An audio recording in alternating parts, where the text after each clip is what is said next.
Pria ini bernama Ildefonso Grana Cortizo atau dikenal sebagai Alfonso Grana.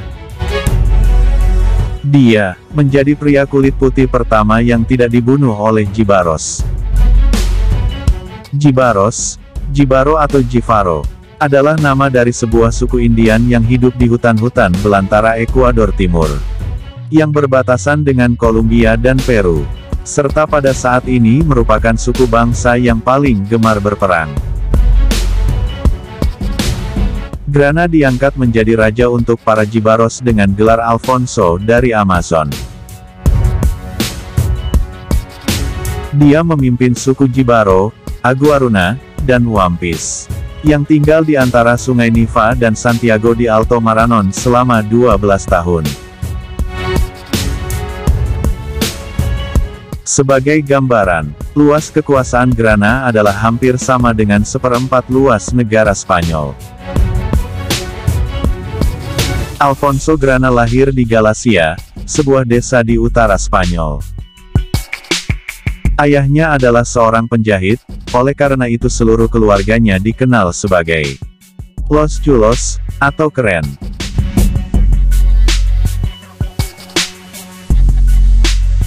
Sama seperti ribuan orang Galicia lainnya, dia berimigrasi ke Iberia Amerika pada akhir abad ke-19 karena kemiskinan.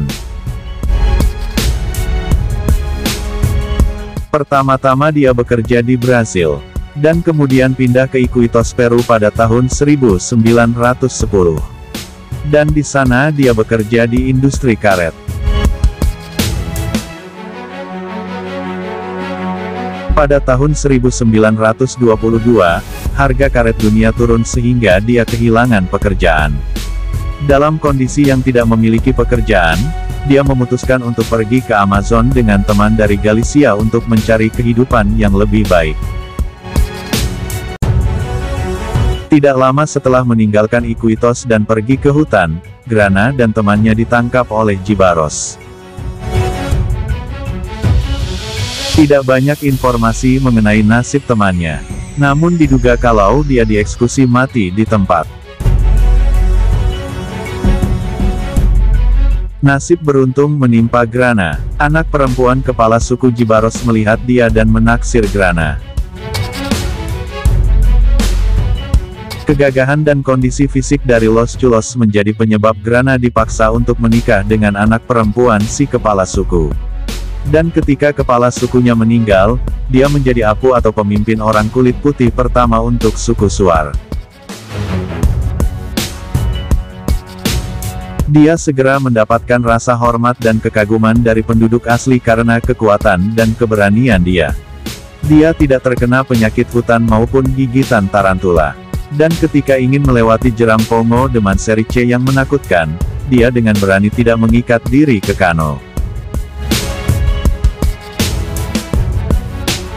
Mereka sangat tertarik dengan Grana.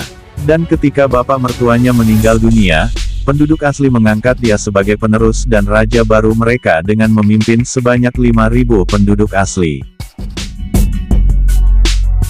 Grana, pria yang berani dan cerdas dengan minat untuk meningkatkan kemampuan dia sendiri. Karena buta huruf, dia belajar membaca dan menulis sendiri di hutan tanpa bantuan siapapun. Dia juga mengajari penduduk asli bagaimana cara meningkatkan produksi garam, dan mendamaikan kedua suku yang sering bertikai, suku Huambi dan Aguaruna. Jejak Grana sempat menghilang untuk beberapa tahun. Sampai suatu hari dia dengan pendayung orang asli. Dan dua rakit yang berisi barang-barang dari hutan terlihat di Iquitos untuk mengejutkan semua penduduk kota. Lalu dia menemui orang Galicia lainnya, Cesareo Mosquera, pemilik toko buku yang mana tokonya sering dikunjungi oleh para imigran. Pada tahun itu, setiap dia keluar dari hutan untuk mengunjungi temannya, Mosquera, Grana memperlihatkan kota kepada orang Jibaro.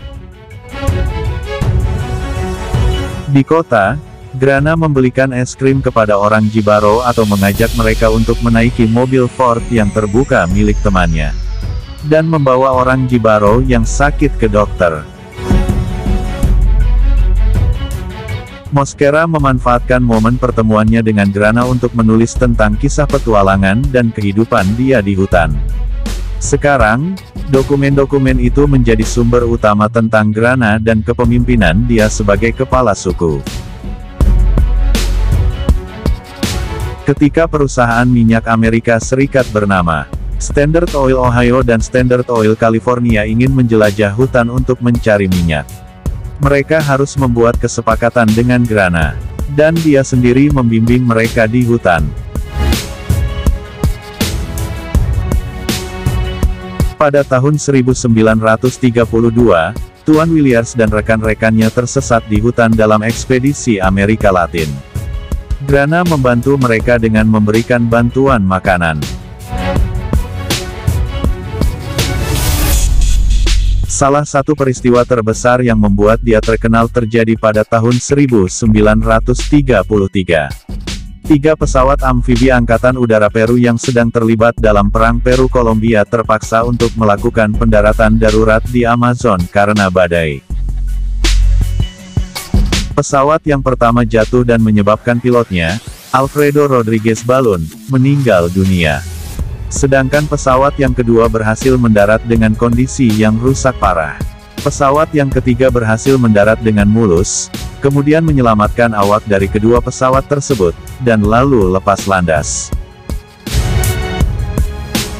Raja Alfonso memerintahkan untuk membalsem jasad pilot yang tewas, dan menaruh 2 pesawat amfibi yang rusak ke beberapa kano. Dia dan orang Jibaro pergi ke Iquitos dengan menyusuri arung yang berbahaya di Sungai Niva dan di sana dia menyerahkan jasadnya kepada keluarga korban. Dan pesawat amfibi kepada tentara Peru. Sebagai rasa terima kasih, Angkatan Udara Peru menghormati Grana. Dan pemerintah Peru secara resmi mengakui dia sebagai Raja Huambisa dan memperbolehkan dia untuk mengeksploitasi dataran garam di hutan. Sampai sekarang, bandara di Arequipa, Peru, dinamakan dengan nama pilot yang Grana berhasil serahkan jasadnya. Bandara Internasional Rodriguez Balon. Alfonso Grana meninggal dunia di hutan pada tahun 1934 di usianya yang ke-56 tahun. Dia meninggal karena penyakit kanker lambung. Tidak ada yang tahu bagaimana orang-orang Jibaro mengucapkan selamat tinggal buat pemimpin mereka, atau apa yang mereka lakukan terhadap jasad dia yang mungkin mereka kuburkan di tempat terpencil di hutan.